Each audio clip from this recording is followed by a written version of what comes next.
Андан кийинки дагы орозо бузула турган нерселерден атайлап тамак жөө, атайлап суу ичип алуу.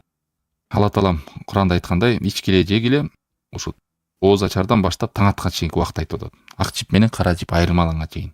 Андан кийин оозуңарды жабасыңар, караңгы киргенче орозоңорду уланткыла деген. Кимде ким атайлап ичип алса, жеп алган болсо, орозосу бузулат. Ал эми кимде унутуп калып жеп алган болсо, ал орозосуна таасир бербейт. Орозосу бузулбайт. Унутуп калып курсагын дыңк этип тоюп алса деле, суусун тим эле кандырып ичип алса деле, ал кичине ичкен анан кичине жеген деген андай сөзсүз эмес. Унутту, эсинде жокпу, тоюп алып анан эстесе, ооз ачылбайт, уланып кете берет. Хадисте эмне деген, Бухариде, кимде ким жеп же ичип алса унутуп, ал орозосун уланта берсин, аны Аллах Таалам азыктандырды, жедирди, Аллах Таалам өзү сугарды деген. Мындайча Аллах Таалам коноктоду дейт.